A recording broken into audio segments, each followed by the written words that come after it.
Hello guys, welcome to the magical FF Tamil. First of all நான் இன்றைக்கி ரொம்ப ரொம்ப ரொம்ப ஹாப்பியாக இருக்கேன். பிகாஸ் இந்த சேனலை நான் ஸ்டார்ட் பண்ணும்போது நம்ம வாய்ஸ் எல்லாம் யாராவது கேட்பாங்களா, இல்லை நம்ம ஸ்டோரியை யாராவது பார்க்க தான் போகிறாங்களா அப்படின்ட்டு நிறைய டவுட்ஸ் இருந்தது. பட் இப்போது வித்தின் 2 வீக்ஸில் நம்ம சேனலுக்கு 100க்கு மேலே சப்ஸ்கிரைபர்ஸ் வந்திருக்காங்க. எனக்கு ரொம்ப ரொம்ப ஹாப்பியாக இருக்குது. அதுவும் இல்லாமல் good boy turns to bad சிஇஓவுக்கு நிறைய கமெண்ட்ஸும் லைக்ஸும் வந்திருந்தது. அது இன்னும் என்ன வீடியோஸ் போடணும் அப்படின்னு மோட்டிவேட் தான் பண்ணுது. ஃபர்ஸ்ட் ஆஃப் ஆல் ரொம்ப ரொம்ப தேங்க்யூ அதுக்கு எல்லாத்துக்கும். இதுக்கு எல்லாம் காரணம் நீங்கள் தான், உங்கள் சப்போர்ட் தான். உங்கள் கமெண்ட்ஸ் எல்லாத்தையும் நான் நோட் பண்ணி தான் வச்சுருக்கேன். கண்டிப்பாக இனி டெய்லி உங்களுக்கு ஒரு வீடியோவாவது கொடுத்துருவேன். அப்புறம் நான் லாஸ்ட் வீடியோவில் கேட்டிருந்தேன் யாருக்கு எஃப்எஃப் போடணும் நெக்ஸ்ட்டு அப்படின்னு. ஒரு சிஸ்டர் சொல்லியிருந்தாங்க ஜேகேக்கு போடுங்க அப்படின்னு. கண்டிப்பாக இந்த வீடியோ ஜேகேக்கு தான், அதாவது நம்ம இன்டர்நேஷ்னல் ப்ளே பாய் ஜேகேக்கு தான் இப்போ ஒரு எஃப்எஃப் போட போகிறோம். இது ஒரு 2 ஷார்ட். இந்த வீடியோட டைட்டில் என்னென்னா ஹிஸ் அப்சஷன் ஆன் மீ. இந்த ஸ்டோரிக்கு 1 லைன்லாம் இல்லை, நம்ம டேரெக்டாக ஸ்டோரிக்குள்ளேயே போயிடலாம். ஃபஸ்ட்டு ஒயனோட இன்ட்ரோடக்ஷன், அப்புறம் கொஞ்சம் ஸ்டோரிக்கு ஒரு இன்ட்ரோடக்ஷன் கொடுப்பேன். அது மட்டும் பார்த்துட்டு நம்ம டேரெக்டாக ஸ்டோரிக்குள்ளே போயிடலாம். நம்ம ஒயனோட இன்ட்ரோ பார்த்துடலாம்.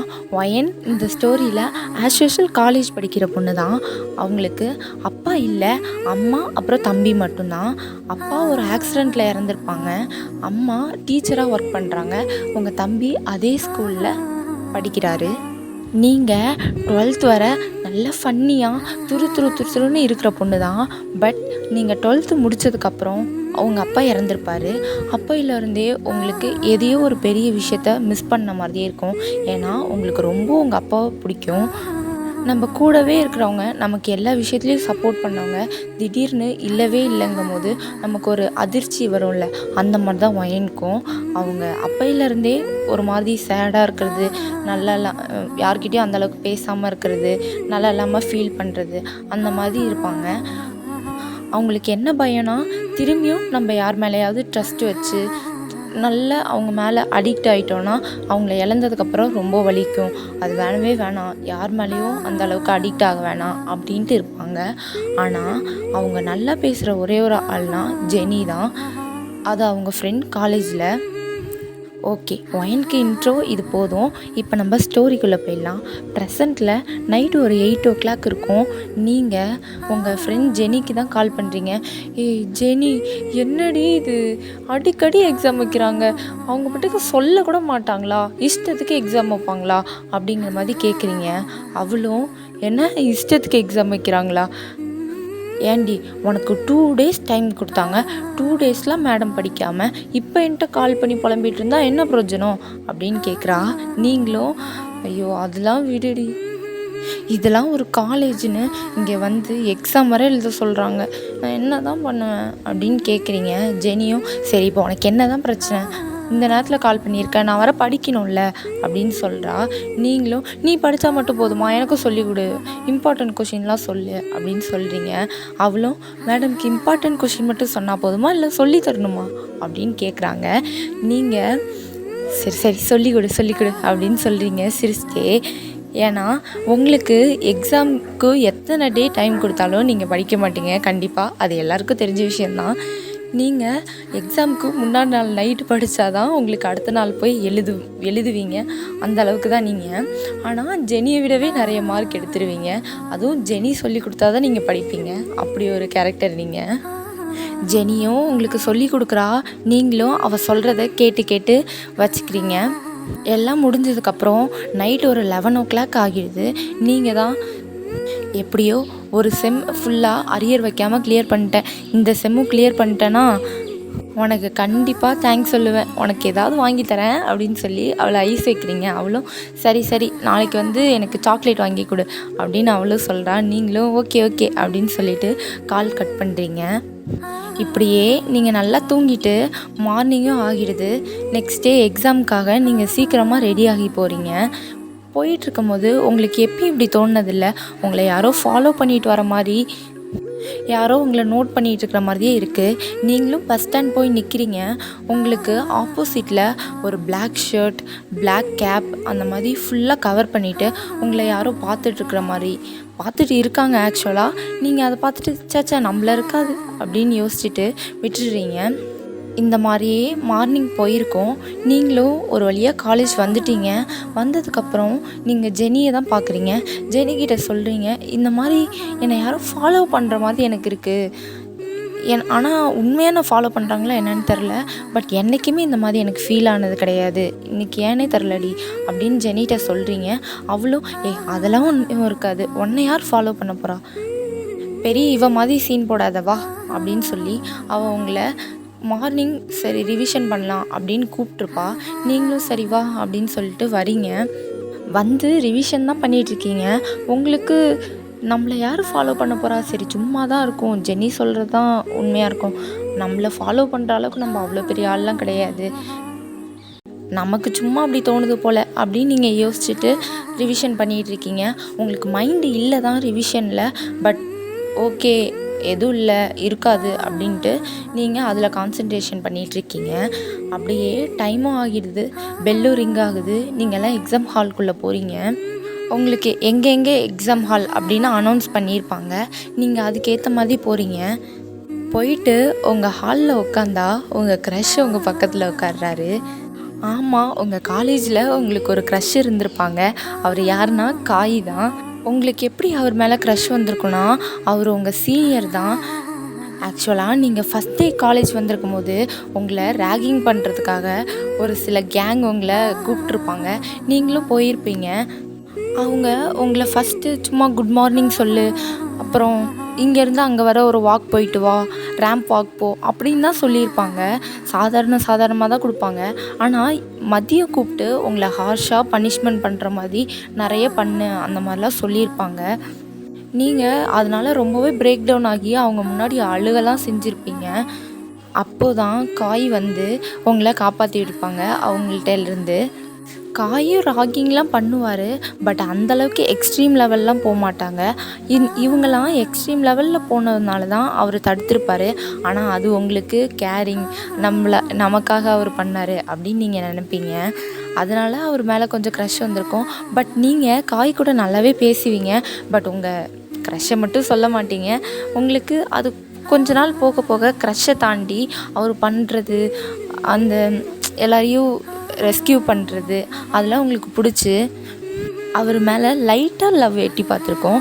பட் நீங்கள் அதெல்லாம் வேணாம், அவளாம் நம்மளை லவ் பண்ணுவானா, அவன் எவ்வளோ அழகாக இருக்கான், அதுவும் இல்லாமல் இந்த காலேஜில் பாதி பேர் அவள் பின்னாடி தான் சுற்றுறாங்க, நம்ம கூடலாம் அவன் பேசவே மாட்டான் அப்படின்னு தான் நினச்சிட்டு இருந்திருப்பீங்க. பட் அவரே உங்ககிட்ட வந்து பேசியிருப்பார். உங்கள் காலேஜில் ஃப்ரெஷர்ஸ் ஃபங்க்ஷன் நடந்திருக்கும். அப்போ தான் காயே உங்ககிட்ட வந்து பேசியிருப்பார். ஆக்சுவலாக ஃப்ரெஷர் ஃபங்க்ஷனில் எல்லார்கிட்டேயும் மைக் கொடுத்து ஏதாவது பேசுங்க அப்படின்லாம் சொல்லியிருப்பாங்க. அப்போ தான் காய் வாலண்ட்ரியாக உங்ககிட்ட வந்து மைக் கொடுத்து வாலண்ட்ரியாக அவரே வந்து உங்ககிட்ட பேசியிருப்பாங்க. அதெல்லாம் நீங்கள் யோசித்து பார்த்து கனெக்ட் பண்ணி நீங்களே ஒன்று லவ் தான் அப்படின்னு யோசிச்சிருப்பீங்க.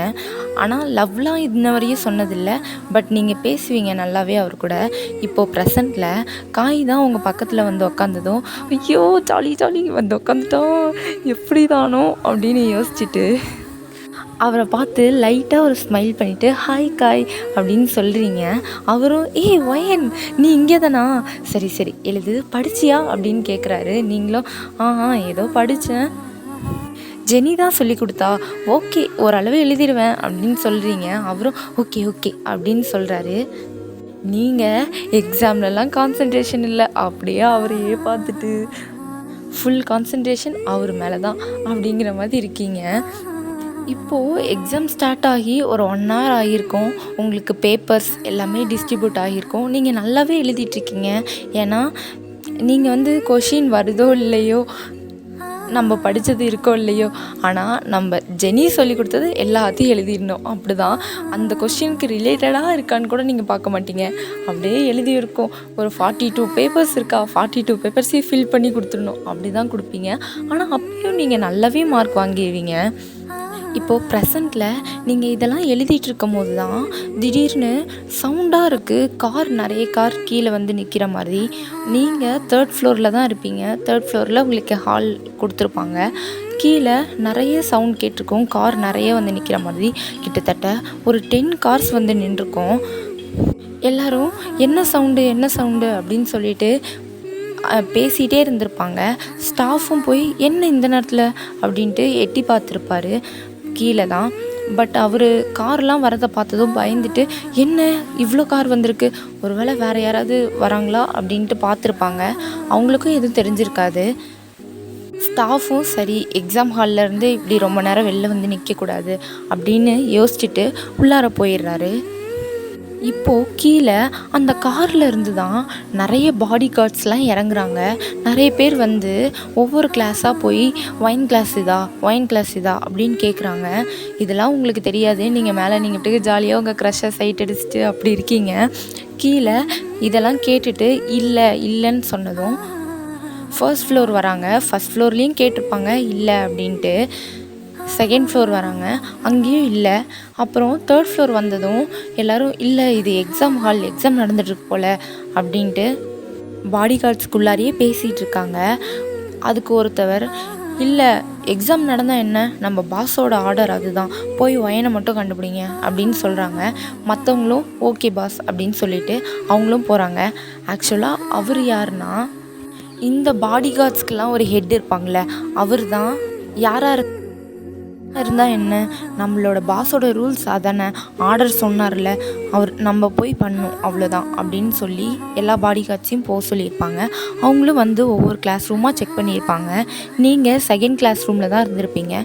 திடீர்னு எல்லாம் ஓடி வந்து இந்த கிளாஸில் தான் கண்டிப்பாக இருக்கணும், ஏன்னா இதான் லாஸ்ட் கிளாஸ் அப்படின்னு சொல்லிட்டு உள்ளார வராங்க. உள்ளார வந்ததும் அந்த சார் கேட்குறாரு, யார் நீங்களாம், எதுக்கு உள்ளார வரீங்க, இது எக்ஸாம் ஹால், இப்படிலாம் நீங்கள் வரக்கூடாது. ஃபஸ்ட்டு யார் உங்களுக்கு இந்த ரூல்ஸ்லாம் கொடுத்தா, சாரி இதுக்கெலாம் பெர்மிஷன் கொடுத்தா, பிரின்ஸிபலை பார்த்தீங்களா அப்படின்னு சொல்லிட்டு கேட்டுட்ருக்காரு. அவங்க எதுவுமே கண்டுக்கல. அவர் அப்படியே ஒரு பஞ்சை விட்டுட்டு ஹால் முன்னாடி வந்து, இங்கே யார் ஒயன் அப்படின்னு கேட்குறாங்க. எல்லோரும் சடனாக உங்களை தான் பார்க்குறாங்க. ஏன்னா காலேஜில் பாதி பேர்த்துக்கு உங்களை தெரியும், பாதி பேருன்னு இல்லை எல்லாருக்குமே தெரியும். நீங்களும் நம்மளை தேடி யார் வரா, அதுவும் இத்தனை பேர் இருக்காங்க, நம்மளை எதுக்கு தேடி வந்திருப்பாங்க அப்படின்ட்டு ஒரு மாதிரி பிளைண்டாக என்ன நடக்குது அப்படின்னே தெரியாமல் எழுந்திரிச்சு நான் தான் அப்படின்னு சொல்கிறீங்க. நீங்கள் இப்படி சொல்லிகிட்டே இருக்கும்போது அந்த பாடி கார்டில் இருக்கிற ஹெட் இருக்கார்ல, அவர் ஒருத்தவங்களுக்கு கால் பண்ணி சார் இங்கே தான் இருக்காங்க அப்படின்னு சொல்கிறாங்க. அப்போது அந்த கார்லேருந்து ஒருத்தவர் கீழே இறங்குறாரு. அவர் black shoe, black pant shirt, இது எல்லாமே ஓவரால் ஃபுல்லாக பிளாக் தான். ரொம்ப ஹேண்ட்ஸமாக இருக்கார். அப்படியே காரில் இருந்து இறங்கி அவரோட கூலிங் கிளாஸை கழட்டிட்டு நேராக 3rd ஃப்ளோரை தான் பார்க்குறாரு. ஓ நீ அங்கே இருக்கியா அப்படின்ட்டு ஸ்டெப்ஸில் ஏறுறாரு. இந்த சைடு நீங்கள் ரொம்ப பதட்டமாக இருக்கீங்க. திடீர்னு இவ்வளோ பேர் வராங்க. உங்கள் ஹாலில் தான் இவ்வளோ பேர் வந்ததும் ரொம்ப கொலாப்ஸ் ஆகியிருக்கும். உங்கள் ஹாலில் எல்லோரும் எழுந்திரிச்சு ஓடி வந்திருப்பாங்க. முன்னாடி சில பாய்ஸ்லாம் அந்த கார்ட்ஸ் கிட்ட போய், நீங்கள் யார் ஃபஸ்ட்டு, எதுக்கு ஸ்டாஃபெல்லாம் அடிக்கிறீங்க, அதுவும் இல்லாமல் ஒயினை வர எதுக்கு நீங்கள் கேட்குறீங்க அப்படின்னு கேட்குறாங்க. இதெல்லாம் நடக்கும்போது உங்கள் ஹாலில் எல்லோரும் வந்து பார்த்துருப்பாங்க. ஆக்சுவலாக மற்ற கிளாஸில் இருக்கிற எல்லா ஸ்டூடெண்ட்டும் உங்கள் ஹாலில் தான் வந்து பார்த்துட்டு நின்றுருப்பாங்க விண்டோஸ் வழியாக. இங்கே உங்களுக்கு எதுவுமே தெரியல, என்ன நடக்குது அப்படின்னு தெரில. உங்கள் பாய்ஸ்லாம் உங்ககிட்ட வந்து கேட்குறாங்க, உனக்கு அவங்கள யாரையாவது தெரியும்னா சொல்லு அப்படின்னு கேட்குறாங்க. நீங்களும் இல்லை அப்படின்னு ஹெட் நோட் பண்ணுறீங்க. அவங்களும் ஓகே, அப்போ எதுக்கு ஒன்றை வந்து தேடுறாங்க அப்படின்ட்டு அவங்கக்கிட்ட, சார் அவங்க தான் உங்களுக்கு யாருன்னு தெரியல, உங்களை யாருன்னே அவளுக்கு தெரியல, அப்புறம் எதுக்கு நீங்கள் அவளை கேட்டுட்ருக்கீங்க, அதுவும் இல்லாமல் வந்து ஸ்டாஃபெல்லாம் அடிக்கிறீங்க, இது சரியில்லை சார் அப்படின்னு சொல்லி உங்கள் கிளாஸ் பாய்ஸ் எல்லாம் கேட்குறாங்க. இங்கே நீங்கள் ஜெனிக்கிட்ட என்ன தாண்டி நடக்குது, இவங்க யாரையுமே எனக்கு தெரியாது, திடீர்னு இவ்வளோ பேர் வராங்க, அதுவும் என்ன கேட்குறாங்க, இதுவரை இவங்களெல்லாம் நம்ம பார்த்தது கூட இல்லை அப்படின்னு நீங்கள் சொல்கிறீங்க. அதுக்கு ஜெனியும், சரி சரி நீ சொல்கிறது எனக்கு புரியுது, உனக்கு யாரையும் தெரியாது, பட் பசங்க கேட்டுட்ருக்காங்கல்ல, அவங்க என்னன்னு கேட்டு சொல்லுவாங்க அப்படின்னு ஜெனி சொல்கிறா. நீங்களும் ஹெட் நோட் பண்ணிவிட்டு இருக்கீங்க. அதே டைமில் உங்கள் ஹாலில் இருந்த பாய்ஸ் எல்லாரும் அந்த காட்ஸ் கிட்ட இப்படிலாம் கேட்டுட்ருக்கிறது அந்த காட்ஸோட ஹெட்டுக்கு சுத்தமாக பிடிக்கல. அவர் என்ன பண்ணியிருப்பார்னா, உங்கள் எல்லாரையும் பயன்படுத்துறதுக்காக திடீர்னு அவர் பாக்கெட்டில் இருந்து ஒரு கன் எடுத்து சுட்டிருப்பார். ஒரே ஒரு ஷாட் தான், நீங்கள் நல்ல கண்ணை மூடிட்டீங்க. உங்களுக்கு ரொம்ப ரொம்ப பயமாயிடுச்சு. ஆக்சுவலாக நம்மளால் இவ்வளோ பெரிய கன் ஷாட்லாம் நடக்குதா அப்படிங்கிற மாதிரி யோசிக்கிறீங்க. அதே சமயம் எல்லாருமே ஷாக்கில் தான் இருக்காங்க. ஆனால் அவர் யாரையும் சுட்டிருக்க மாட்டார். உங்களை பயன்படுத்தணும் அப்படிங்கிறதுக்காக, உங்கள் எல்லாரையும் உங்கள் அமைதியாக இருக்கணும் அப்படிங்கிறதுக்காக தான் யாரையும் பாயிண்ட் பண்ணாமல் மேலே பாயிண்ட் பண்ணி சுட்டிருப்பார். அவர் சுட்டதும் எல்லா காட்ஸும் உங்கள் பாய்ஸ் எல்லாத்தையும் மற்ற காட்ஸ் எல்லாருமே பசங்களை ஒவ்வொருத்தவங்களா பாயிண்ட் பண்ணியிருப்பாங்க கன்னை வச்சு. ஆக்சுவலாக நீங்கள் இப்போ தான் கண்ணவே முழிச்சிருப்பீங்க. முழிச்சு பார்த்தா உங்களுக்கு ரொம்ப பெரிய ஷாக். எல்லார் மேலேயும் கன் பாயிண்ட் ஆகிருக்கு. நீங்கள் பயந்துட்டே அந்த ஹெட்டுக்கிட்ட தான் போயிட்டு, sir sir please N friends எல்லாம் விட்டுருங்க, அவங்களாம் எதுவும் பண்ணல, உங்களுக்கு நான் தானே வேணும், ப்ளீஸ் நான் வரேன் உங்கள் கூட, உங்களுக்கு என்ன வேணுமோ நான் செய்கிறேன், பட் என் ஃப்ரெண்ட்ஸை மட்டும் விட்டுருங்க ப்ளீஸ் அப்படின்னு சொல்கிறீங்க.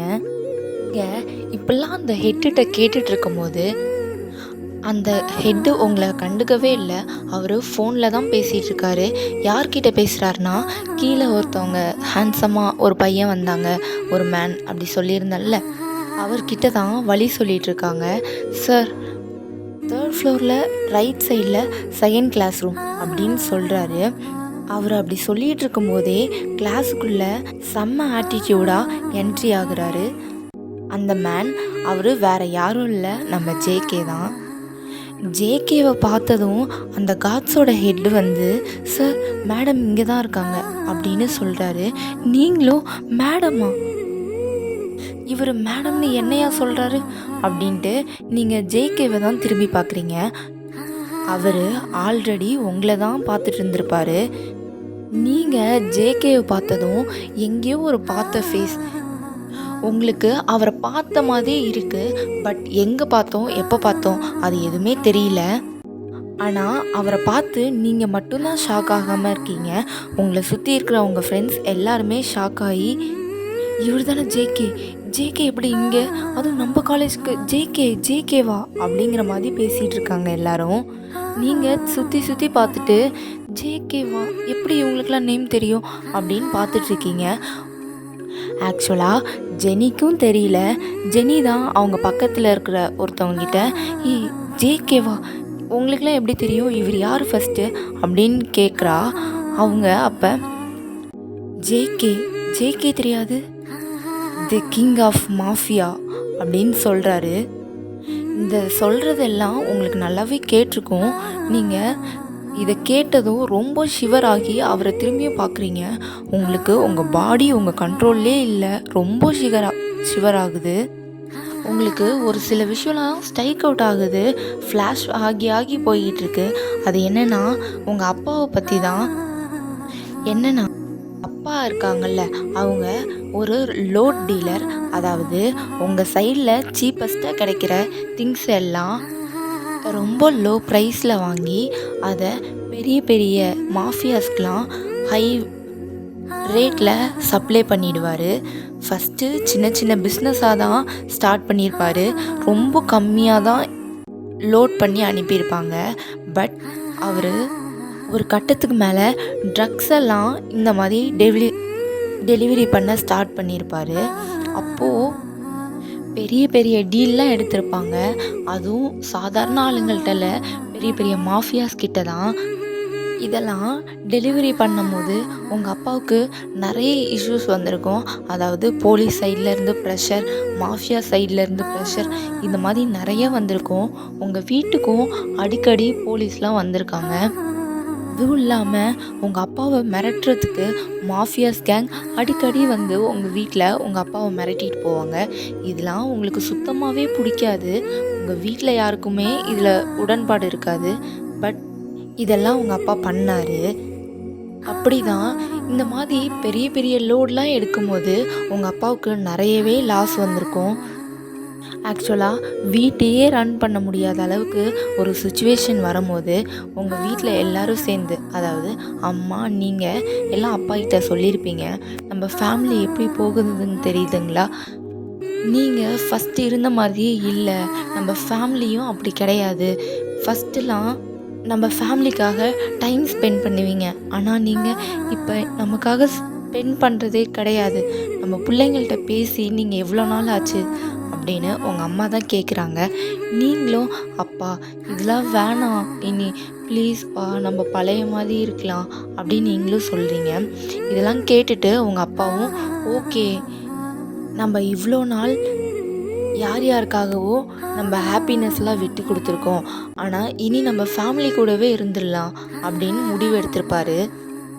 இப்படிலாம் இனி இந்த ஒர்க் பண்ண வேணான்னு முடிவு எடுத்துட்டு உடனே கால் பண்ணி யார்கிட்டயோ பேசியிருப்பார். ஆக்சுவலாக அது மாஃபியா தான். அவங்கக்கிட்ட பேசிட்டு வந்ததுக்கப்புறம் உங்களை கூப்பிட்டு நைட்லாம் ரொம்ப சேடாக பேசியிருப்பார்.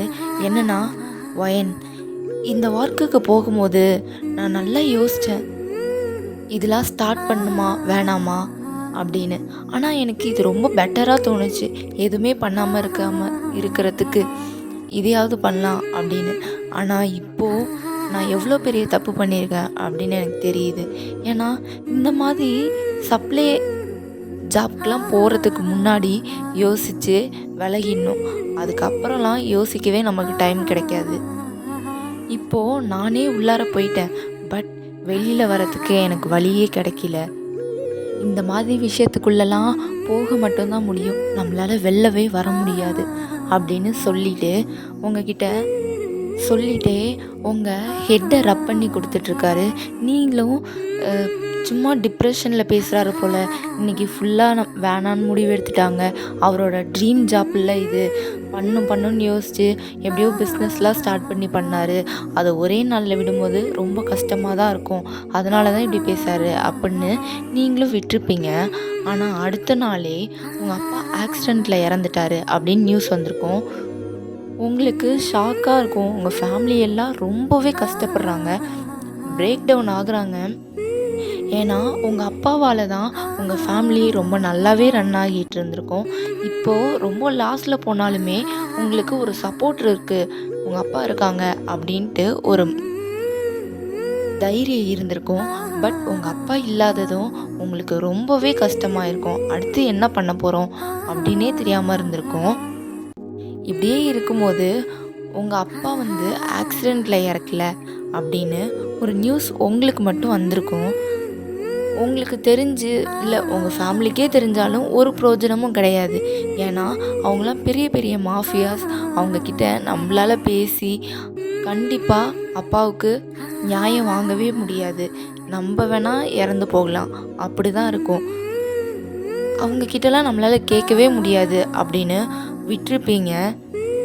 உங்கள் அம்மாவும் கொஞ்ச நாளைக்கு அப்புறம் அந்த சிட்டியில் இல்லாமல் உங்களை வெளியில் கூட்டிகிட்டு போய் படிக்க வச்சுருப்பாங்க. ஆக்சுவலாக நீங்கள் ஒரு வாடகை வீட்டில் வெளியில் உங்கள் அம்மா, உங்கள் தம்பி, நீங்கள் அப்படி தான் ஸ்டே பண்ணியிருக்கீங்க. இப்போது இதெல்லாம் உங்களுக்கு ஃப்ளாஷ் ஆகி போயிருக்கும். ஆக்சுவலாக ஜங்குக்கை பார்க்க உங்கள் அப்பா மாதிரியே இருக்குது உங்களுக்கு. உங்கள் வீட்லேயே உங்கள் அப்பாவை மட்டும்தான் உங்களுக்கு ரொம்ப ரொம்ப பிடிக்கும். அவரோட ஒவ்வொரு விஷயத்தையும் நீங்கள் அட்மையர் பண்ணி பார்ப்பீங்க. அப்புறம் உங்கள் அப்பா ரொம்பவே கெத்தாக இருப்பார். அவர் அழுது நீங்கள் ஒரு நாள் கூட பார்த்துருந்ததில்ல. அவருக்கு நீங்களும் அப்படி இருக்கணுங்கிறதான் ஆசை. ஆக்சுவலாக அவர் இறக்கிறதுக்கு முன்னாடி நாள் கூட உங்ககிட்ட எந்த காரணத்துக்காகவும் அழக்கூடாது வயன் அப்படின்னு சொல்லிட்டு தான் இறந்துருப்பார். இப்போது ப்ரெசண்ட்டில் நீங்கள் ஜங்குக்கை பார்க்கும் போதெல்லாம் உங்கள் அப்பா ஃபேஸ் தான் உங்களுக்கு ஃப்ளாஷ் ஆகி போகுது. ஜங்குக்கும் உங்களையே தானே பார்த்துட்டு இருந்திருப்பார். உங்ககிட்ட வந்துட்டு உங்ககிட்ட தான், ஒயன் நான் தான் உன்னை தேடி வந்தேன், அவர் ஒன்றும் உன்னை தேடி வரல. அதுவும் இல்லாமல் அவர் என்னோடய காட் தான், ஓகேவா அப்படின்னு சொல்லிட்டு உங்கள் பக்கத்தில் வந்துகிட்டே இருக்காரு. நீங்களும் பேக் போயிட்டு ப்ளீஸ் ப்ளீஸ் என் ஃப்ரெண்ட்ஸ் எல்லாம் விட்டுருங்க, அவங்களுக்கெல்லாம் எதுவுமே தெரியாது, அவங்கள விட சொல்லுங்க அப்படின்னு சொல்கிறீங்க. ஜேகேவும் சிரிச்சுட்டே எப்படி விடுறது, நீ என் பேச்சை கேட்டினா ஓகே விடுறேன் அப்படின்னு சொல்கிறாரு. நீங்களும் பேச்சை கேட்கணுமா, என்ன பண்ணும் அப்படின்னு கேட்குறீங்க. அவரும் என்ன தெரியுதா உனக்கு அப்படின்னு கேட்குறாரு. நீங்கள் ரொம்ப நேரம் யோசிச்சுட்டு இல்லை உங்களை எங்கேயும் பார்த்த மாதிரி இருக்குது, பட் எனக்கு ஸ்ட்ரைக் அவுட் ஆகலை நீங்கள் யாருன்னு அப்படின்னு சொல்கிறீங்க. அவரும் எப்படி ஸ்ட்ரைக் அவுட் ஆகும் அப்படின்னு சொல்லி அவரோட மொபைலில் இருந்து ஒரு ஃபோட்டோ எடுத்து தான் உங்கள்கிட்ட காமிக்கிறாரு. நீங்கள் அவரை பார்த்து ஷாக் ஆகி நிற்கிறீங்க. ஆக்சுவலாக அவர் ஜங்குக்கோட அப்பா தான், மிஸ்டர் ஜான். அவரை உங்களுக்கு சின்ன வயசுலேருந்தே தெரியும். ஆக்சுவலாக உங்கள் அப்பாவோட ஓனர் தான் அவர். ஆக்சுவலாக நான் சொல்லியிருந்தேன்ல மாஃபியாவுக்கு போய் விற்பாங்க அப்படின்ட்டு, உங்கள் அப்பா எடுக்கிற லோடு எல்லாத்தையுமே வாங்கிக்கிறது மிஸ்டர் ஜான் தான். அப்படி தான் மிஸ்டர் ஜானும் உங்கள் அப்பாவும் ரொம்ப ரொம்ப க்ளோஸ் ஃப்ரெண்ட்ஸாக இருப்பாங்க. மிஸ்டர் ஜானுக்கும் பொண்ணு இல்லாததும் உங்களை ரொம்பவே பிடிக்கும். தான் பொண்ணாக நினச்சி உங்ககிட்ட நல்லா பேசுவார். உங்களுக்கு என்னென்ன வேணுமோ எல்லா திங்ஸும் வாங்கி கொடுக்கறது. அப்புறம் வீக்கெண்டானா அவங்க வீட்டுக்கு தான் நீங்கள் போவீங்க. அங்கே ஜங்குக்கும் இருந்திருப்பார். பட் நீங்கள் அவரை ஒரு பிரதராக தான் நினச்சிருப்பீங்க. அவருமே உங்ககிட்ட அப்படி தான் பேசியிருப்பார். பட் போக போக நீங்கள் அந்த ஃபேமிலி கூட பேசுகிறதெல்லாம் ஸ்டாப் பண்ணியிருப்பீங்க. பிகாஸ் உங்கள் அப்பாவால் தான். ஏன்னா உங்கள் அப்பா இந்த மாதிரி லாஸ் ஆகிறது உங்களுக்கு பிடிக்கல. இவங்கக்கிட்ட இருக்கிறதுனால தானே லாஸ் ஆகுறாங்க, எனக்கு யாரும் வேணாம் அப்படிங்கிற மாதிரி போயிருப்பீங்க. உங்களுக்கு ஆக்சுவலாக அந்தளவுக்கு தெரியாது, இதனால தான் அப்படின்னு நினச்சி நீங்கள் பேசாமல் போயிருப்பீங்க. இப்போ ப்ரெசண்ட்டில் தான் நீங்கள் அந்த ஃபோட்டோவை பார்த்துட்டு ஷாக் ஆகிட்டு மிஸ்டர் மிஸ்டர் ஜான் அங்கிள் அப்படின்னு நீங்கள் சொல்கிறீங்க. அவரும் எஸ் மிஸ்டர் ஜான் அங்கிள் அப்படின்னு ஜேகே சொல்கிறாரு. நீங்களும் ஜேகேவை கொஞ்சம் நிமிர்ந்து பார்த்துட்டு நீங்கள் ஜேகேவா, ஜேகே அண்ணா அப்படிங்கிறீங்க. ஜேகேவும் அண்ணாவா, எங்கள் அப்பாவா அங்கிள்னு சொல்கிற, அப்போ என்னை மட்டும் என் பிரதர்னு சொல்கிற? நீ சின்ன வயசில் பார்த்த ஜேகே நான் கிடையாது, ஓகேவா? ஃபஸ்ட்டு இந்த அண்ணா அப்படி சொல்லி முறை வச்சு கூப்பிட்றதெல்லாம் நிறுத்து அப்படின்னு சொல்கிறாரு. நீங்களும் ஒரு மாதிரி ஷாக் ஆகிட்டு நான் அப்பையிலேருந்து அப்படி தானே நான் கூப்பிடுவேன், இதில் என்ன இருக்குது அப்படின்னு சொல்கிறீங்க. ஜேகேவும் உங்கள் பக்கத்தில் உங்கள் நெக்கை பிடிச்சி இங்கே பாரு, என்னால் மறுபடியும்லாம் சொல்லிகிட்டு இருக்க முடியாது, உன் லிமிட்டோட நீ இருந்துக்கோ ஃபஸ்ட்டு அப்படின்னு சொல்கிறாரு. நீங்களும் ஷாக் ஆகிட்டு ஓகே கழுத்தை விடுங்க, வலிக்குது ரொம்ப, ப்ளீஸ் நான் இனி சொல்ல மாட்டேன் அப்படின்னு சொல்கிறீங்க. அவரும் விட்டுறாரு. நீங்களும் தும்மிக்கிட்டே என் ஃப்ரெண்ட்ஸ் எல்லாம் விட்டுருங்க, உங்களுக்கு என்ன வேணும்னு சொல்லுங்கள் நான் பண்ணுறேன் அப்படின்னு திரும்ப சொல்கிறீங்க. அவரும் உங்கள் அப்பா இறக்கிறதுக்கு முன்னாடி என்கிட்ட டீலைன் வச்சுருந்தான், அது தெரியுமா அப்படின்னு கேட்குறாரு. நீங்களும் தெரியும் அப்படின்னு சொல்கிறீங்க. டீலிங்னா சாதாரண டீலிங் கிடையாது, எவ்வளோ பெரிய டீல் தெரியுமா? அது ஈஸியாக விட்டுட்டு போகிறேன்னு சொல்கிறான், அதனால் எனக்கு எவ்வளோ பெரிய லாஸ் தெரியுமா, போயிட்டான் அப்படின்னு சொல்கிறாரு. நீங்களும் யோசிக்கிறீங்க. நீங்கள் என்ன நினச்சிருப்பீங்கன்னா, ஆக்சுவலாக ஜேகேவோட அப்பா அதாவது மிஸ்டர் ஜான் தான் உங்கள் அப்பாவை கொன்றிருப்பாங்க அப்படின்னு நீங்கள் நினச்சிருப்பீங்க. பட் இவர் சொல்கிறதெல்லாம் பார்த்தா, போயிட்டான் அப்படின்னு சொல்கிறதெல்லாம் பார்த்தா உங்களுக்கு இவர் கொன்று இருக்க மாட்டாரோ அப்படின்னு ஒரு டவுட் வருது. ஏன்னா உங்கள் அப்பா இறந்ததுக்கப்புறம் மிஸ்டர் ஜான் நிறைய தடவை உங்கள் அம்மாவுக்கு கால் பண்ணி என்னாச்சு, அவரை வர சொல்லுங்கள், ஒர்க்குக்கு வர சொல்லுங்கள் அந்த மாதிரி சொல்லியிருப்பாங்க. ஆக்சுவலாக அதுவரை உங்கள் அப்பா இறந்தது அவங்களுக்கு தெரிஞ்சிருக்காது. உங்கள் அம்மா உங்ககிட்ட சொல்லியிருக்க மாட்டாங்க. ஆனால் லாஸ்ட் 6 மந்த்தாக நீங்கள் இந்த மாதிரி உங்கள் அப்பாவை கொன்னது யார் அப்படின்னு தேடிட்டு இருக்கும் போது தான் உங்களுக்கு இந்த நியூஸ் வந்திருக்கும்.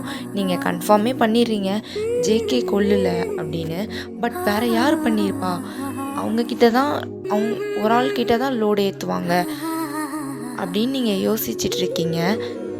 இப்போது ப்ரெசண்ட்டில் தான் ஜேகே இதனால் எனக்கு 1 கோடி லாஸ், 1 crore, எவ்வளோ பெரிய விஷயம் தெரியுமா அப்படின்னு சொல்கிறாரு உங்ககிட்ட.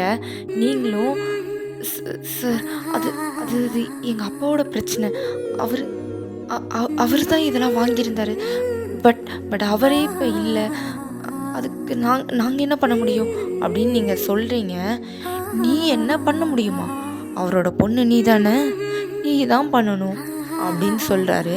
நீங்களும் சார் ப்ளீஸ், அவ்வளோ பெரிய அமௌண்ட்லாம் என்கிட்ட இல்லை சார், அவர் ஏதோ தெரியாமல் பண்ணிட்டாரு, ப்ளீஸ் என்னை விட்டுருங்க சார் அப்படின்னு நீங்கள் சொல்கிறீங்க. ஆனால் அவர் எதையுமே காதில் வாங்குகிற மைண்ட் செட்லேயே இல்லை. உங்களை சுற்றி இருக்கிற உங்கள் கிளாஸ் பசங்களாலையுமே உங்களை காப்பாற்ற முடியலை. பிகாஸ் அவங்கக்கிட்ட அவ்வளோ பெரிய அமௌண்ட்டும் இல்லை. அதுவும் இல்லாமல் இவ்வளோ பெரிய ஆள் வருவாங்கன்னு அவங்க எக்ஸ்பெக்ட்டும் பண்ணியிருக்க மாட்டாங்க. அவங்களால எதுவுமே பண்ண முடியல, அப்படியே நின்றுட்டுருக்குறாங்க. நீங்களும் ரொம்ப அழுதுட்டு, இல்லை இவங்க முன்னாடி அழக்கூடாது, இதுக்கு மேலே அழக்கூடாது, அப்பா சொல்லியிருக்காருல நம்ம அழக்கூடாது அப்படின்னு உங்களுக்குள்ளேயே திரும்ப திரும்ப சொல்லிவிட்டு அழறதெல்லாம் கண்ட்ரோல் பண்ணிவிட்டு, நான் இப்போ என்ன பண்ணணும் அதை மட்டும் சொல்லுங்கள், அமௌண்ட் என்கிட்ட இல்லை, உங்களுக்கு வேணால் நான் ஏர்ன் பண்ணி தான் கொடுக்கணும், ஆனால் ஏர்ன் பண்ணி கொடுக்கணுன்னா அது கண்டிப்பாக இப்போதைக்கு என்னால் முடியாது அப்படின்னு நீங்கள் சொல்கிறீங்க. அவரும் ஓகே நீ ஏர்ன் பண்ணிலாம் கொடுக்க வேணாம், என்னை மேரேஜ் பண்ணி எனக்கு மெய்டாக வேலை செஞ்சு உன்னோட கடன் எல்லாம் போக்கு அப்படின்னு சொல்கிறாரு. நீங்கள் அவ்வளோதான், இவ்வளோ நேரம் ஹெட் டவுன் பண்ணி தான் பேசியிருப்பீங்க. இப்படி சொன்னதும் உங்கள் வியர்ட் ஐஸோட அவர் அப்படியே பார்க்குறீங்க.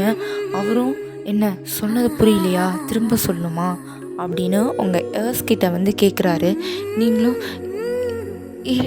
புரிஞ்சுது, ஆனால் ப்ளீஸ் சார் விட்டுருங்க அப்படின்னு கேட்குறீங்க.